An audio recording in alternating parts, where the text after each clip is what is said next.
30 September 1993.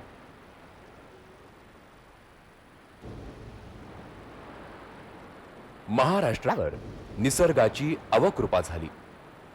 प्रलयंकारी अशा भूकंपात सुमारे 35,000 जण ठार झाले. राज्यातली उमरगा आणि लातूर जिल्ह्यातली सुमारे 70 गावं धरणीकंपानं काळाच्या उदरात गडप झाली.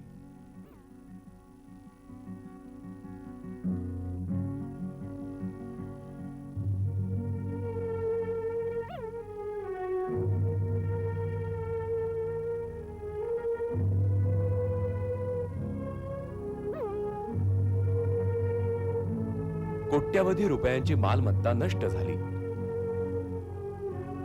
मुख्यमंत्री श्री शरद पवार तातडीनं भूकंपग्रस्त भागात रवाना झाले.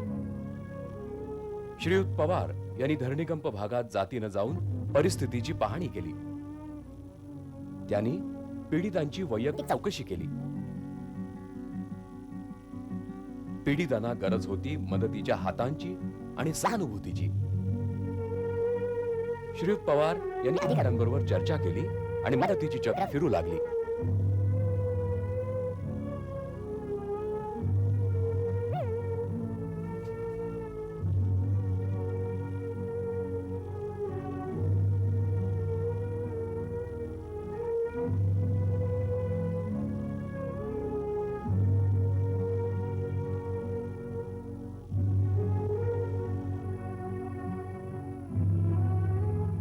लष्कराच्या दक्षिण विभागाच्या फौजा युद्ध पातळीवर काम करू लागल्या.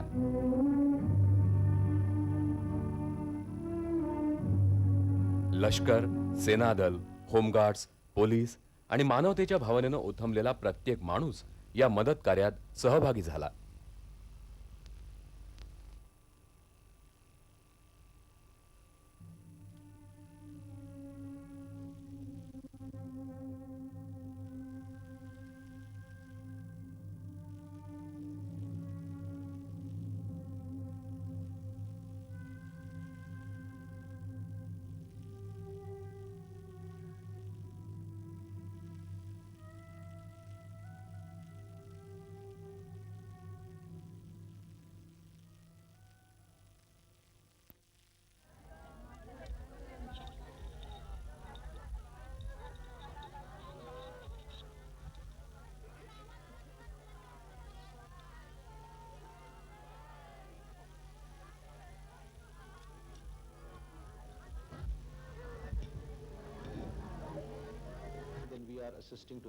लष्कराच्या दक्षिण विभागाचे प्रमुख लेफ्टनंट जनरल A.S. कालकत यांनी भूकंपग्रस्त भागाची पाहणी केली.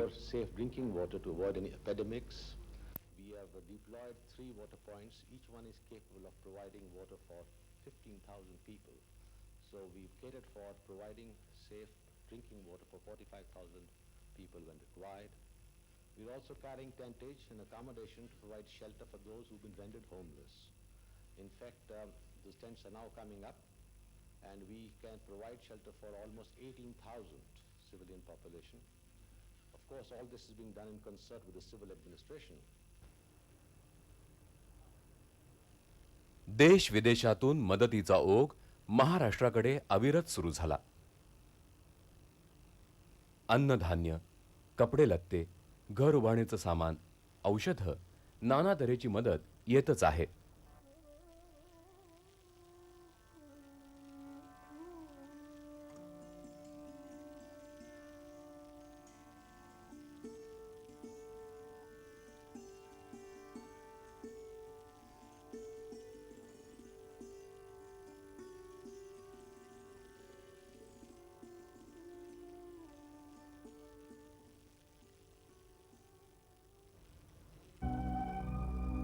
क्रेन्स आणि बुलडोझर्सच्या सहाय्यानं ढिगारे उपसण्याचं काम सुरू झालं आहे.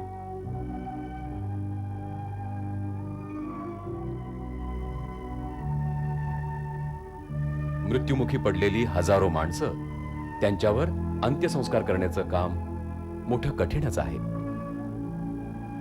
शेतं, मोकळ्या जागा या स्मशानभूमी झाल्यात.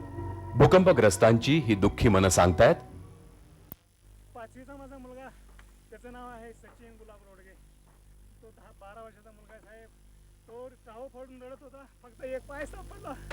त्याच्यावर कमरे एवढं वजन होतं साहेब. हे एकट्याने काढलं मी 10-15 मिनिटामध्ये.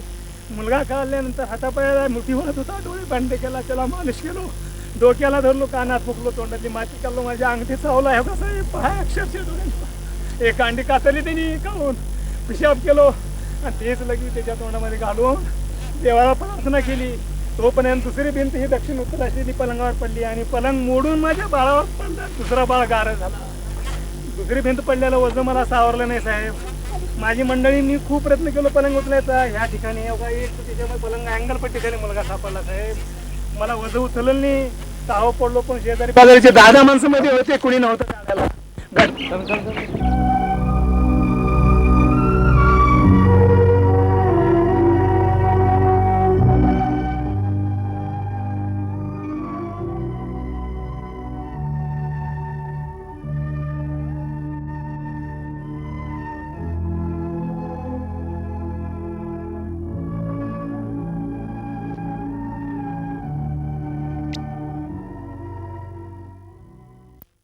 वडील गेले माझे.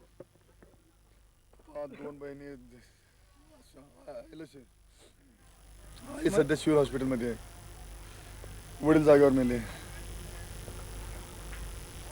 2 बहिणी आजारी आहेत.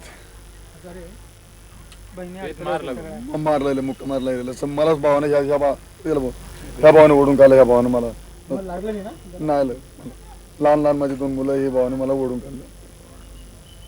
सध्या बेघर झालो. काहीच नाही, एकदम माझा आधार गेला. वडील गेला म्हणजे माझं सगळं जिंदगी संपल्यासारखं झालं.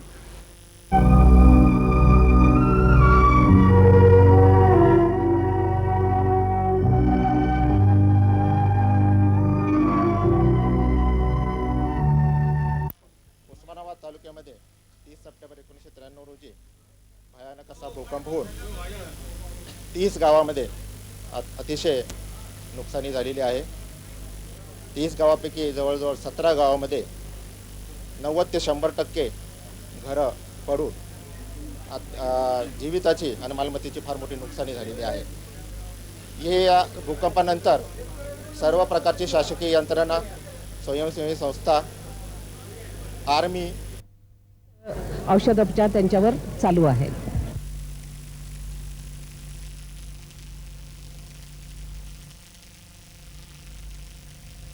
तुमच्या कुटुंबात किती माणसं होती आणि या भूकंपामध्ये किती माणसं गेली? माझी एकूण म्हणजे 7 मुलं आणि नवरा बायको 9 माणसं आमची. मग यातली जिवंत किती आहेत? आता तुमची सर्व व्यवस्थित आहे साहेब. किती मेली की मला काय बी ठेवणार. लोकांनी ओढून काढलंय. गाड्या धाडलं होतं, त्या गाडीत टाकून आणले उंबरग्याला. कोणी सुद्धा नाही. उंबरग्यावर इकडंच आणलंय. एक हा नवरा, एक हा पोरगी नांदा गेले. नाही हो माय.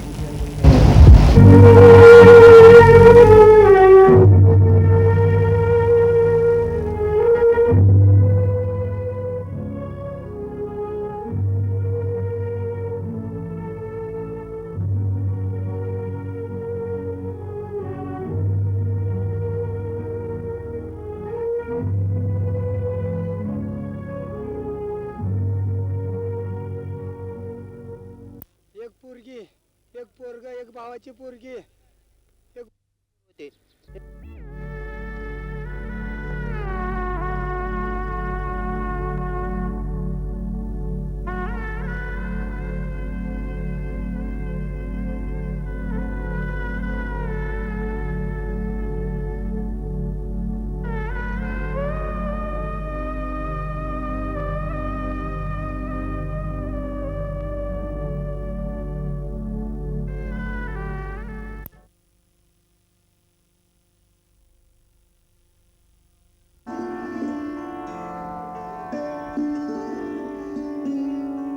भूकंपग्रस्तांना मदत करणं हे जसं महत्वाचं आहे, तसंच बघ्यानी गर्दी टाळून मदत कार्यात हातभार लावावा अशी अपेक्षा आहे.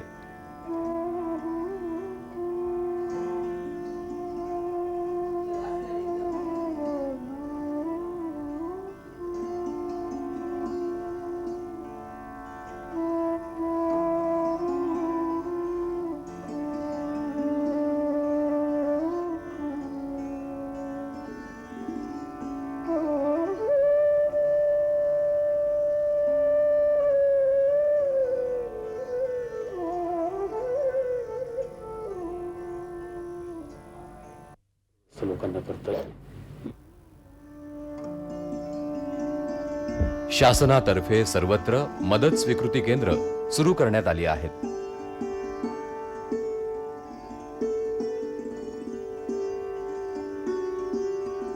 या ठिकाणी कपडे लत्ते, अन्नधान्य आदी मदत गोळा करण्यात येत आहे.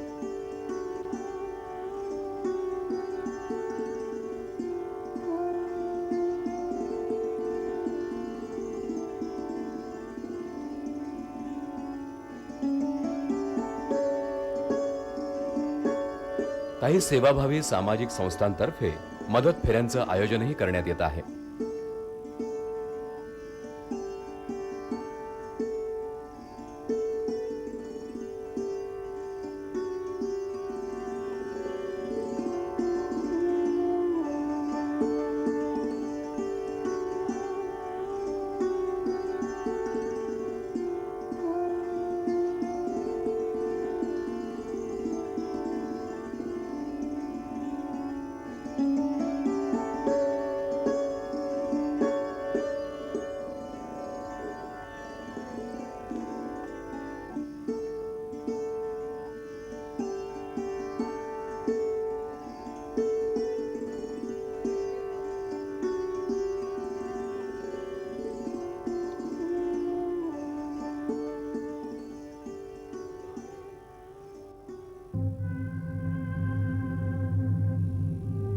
जगभरातून मदत येईल.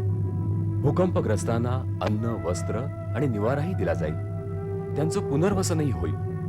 पण या नैसर्गिक आपत्तीनं त्यांची उद्ध्वस्त झालेली मनं या निसर्गाशी कधी बरं एकरूप होतील?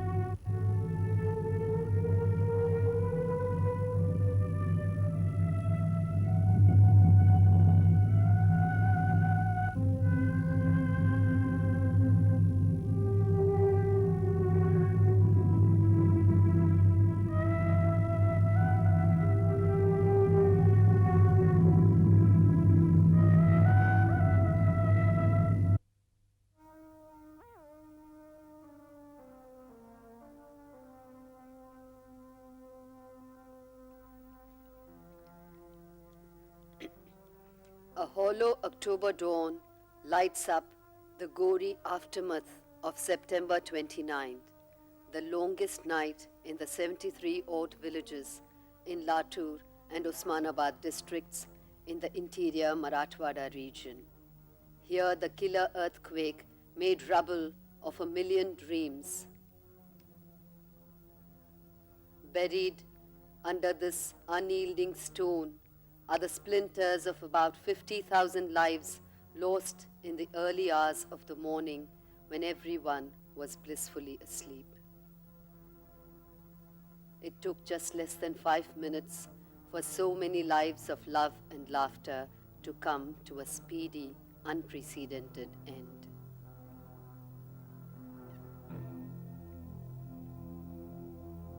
Scattered everywhere, the fragmented testimony of a pet, a life, a room, a home, a world. Here and there, a lone survivor, limbs of loved ones scattered all around, devastation and death prevailing.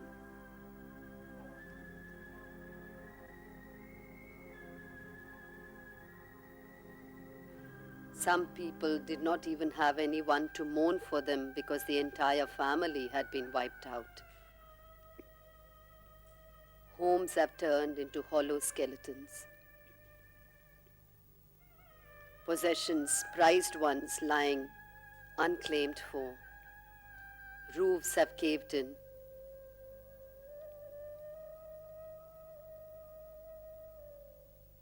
For many of the straggling survivors who are stepping forward to help their neighbors, there is so little to live for in their own lives. Devastation and death has overtaken village after village, threatening to blot out all hope from the hearts of the living. Yet the survivors summon up courage to come forward and take the poor victims to their final destinations. cracked walls in the place of homes tell their own story.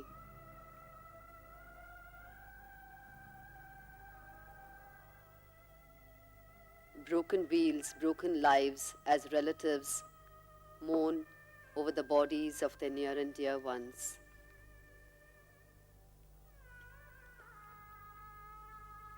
So much has been lost and so much has to be done before lives get renewed and hope burns bright again. The Chief Minister of Maharashtra, Sharad Pawar, was one of the first persons to visit the grief-hidden site to meet the grieving survivors and reassure them that the government would do its best to rehabilitate them and help them rebuild their broken lives as fast as possible, with help from the Army, the State Reserve Police, the voluntary agencies, and the Home Guards. Everyone tries hard to tell him his story.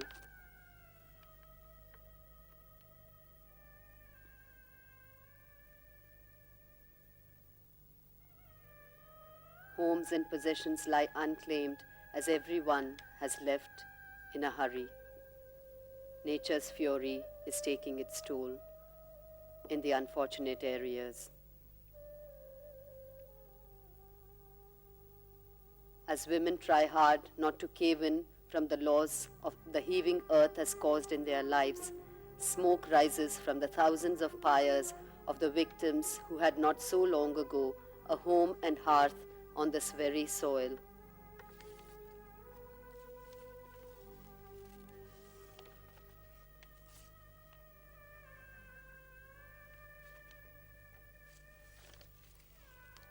Despite the hampered rescue operations, army and police personnel have managed to transport thousands of the injured to various hospitals where 250 doctors and 1,000 nurses have been requisitioned to work round the clock to provide succor to the survivors.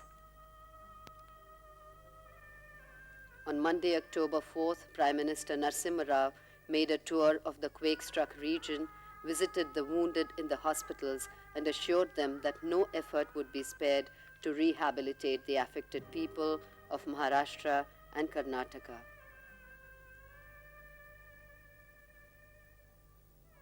Quarters for government staff also. Then shopping complex. The initial relief operation was more the result of a spontaneous reaching out by individuals, voluntary organizations, medical personnel, and government bodies, although it was a bit hampered by the confusion that is resultant from a natural disaster of this gravity and by bad weather.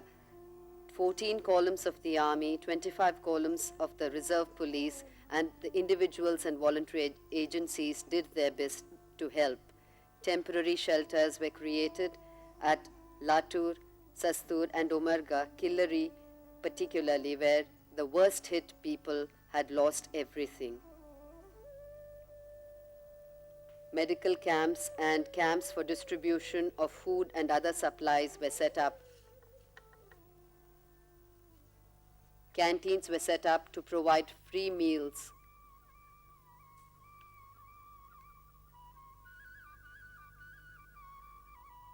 Army personnel and voluntary agencies distributed food packs to people who often did not even have a container to take away what they were given.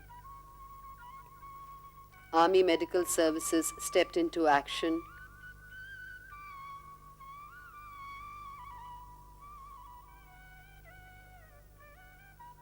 Everywhere, unending queues met one's eyes.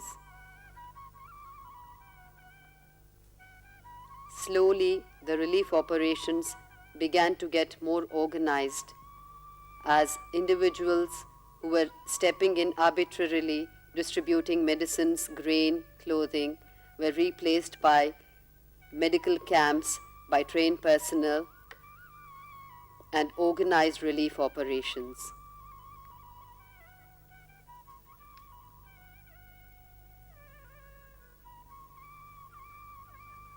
Trucks containing medical supplies and a lot of other provisions began to make their way to Latur and Osmanabad.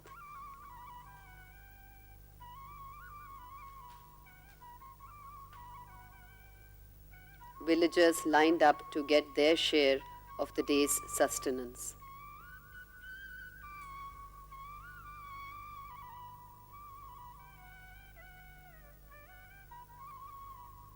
Meanwhile, help began to come in from every part of the country. Sacks of edible grains, potatoes came in for distribution among people who did not even have a roof, leave alone a meal.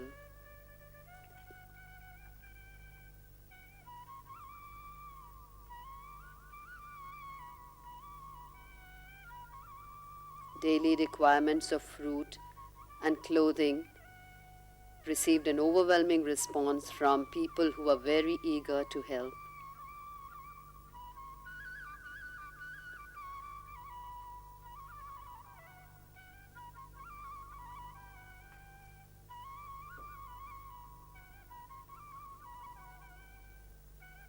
In response to the Indian government's decision to accept international assistance for the Quake victims, soon a lot of foreign aid also began to pour in. Meanwhile, relief operations in Latur and Osmanabad had become far more organized.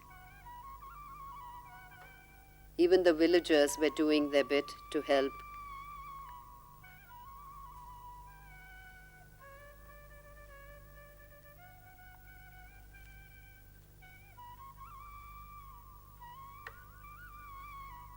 Trucks containing foreign aid have begun to come. The British government, in addition to its £25,000 contribution to the PM's Relief Fund and a £50,000 grant to the Christian Aid for relief work, has flown in relief items worth £8 lakh in the form of tents, plastic sheets, blankets. The Canadian government is providing emergency aid to the tune of 1.2 crores in addition to the initial $1,47,000 routed through the United Nations Department of Humanitarian Affairs and UNICEF. The French have come in with a variety of emergency supplies.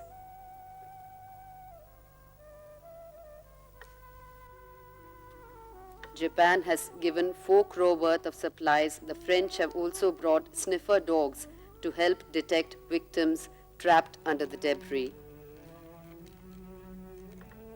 The US has, in addition to $3 million, flown in 2 aircrafts carrying medical supplies and 100 truckload worth of food, clothing, and housing material.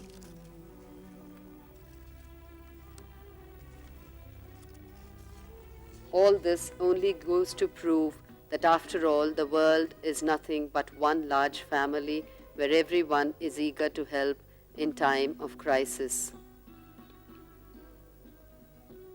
What is required now is that these supplies are properly distributed so that they reach everyone who is in need in Latur and Osmanabad.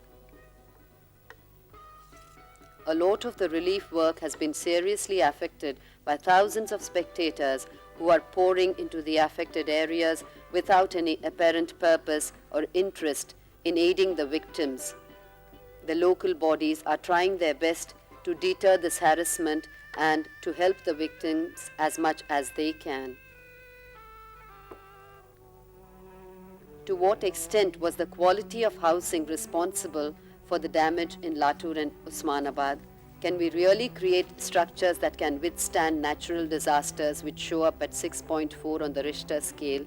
Prominent builder Niranjan Hiranandani allays some of our doubts soon.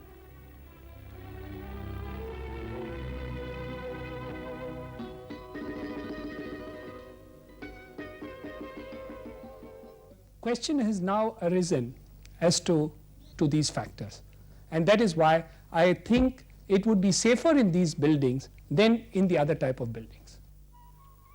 It is important for all citizens who are eager to help to know what the immediate requirements of the quake victims are. The response to the plea for medicines, blood, and clothing has been overwhelming, but the things which are most needed in Latur and Osmanabad just now are bed sheets, blankets, plastic buckets, jugs, bread, biscuits, candles, lanterns, stoves, and utensils. Cash donations should be made through recognized agencies. We must remember that these are people who have lost all their basic possessions and do not even often have containers to take their portion away. Tectonic quakes of the kind that struck Latur are triggered by the fracturing and sliding away of rocks in the earth's crust. Are geologists stumped by the Latur earthquake since it was considered to be seismically stable, the Deccan Plateau region? Will it happen again? Dr. B.R. Arora of the Indian Institute of Geomagnetism clarifies some of our doubts shortly. Occur again in the same region in the near future. Like the proverbial phoenix, the spirit of man has shown time and again that it has the power to rise from the debris of destruction and reach out to a new dawn. The overwhelming support Latur has received has shown petty walls can break very soon, uniting mankind into one warm unit. And the amazing survival of 1.5-year-old Priyanka, who was hidden under a bed, and the strong old lady we see soon is proof that life's battles can yet be won.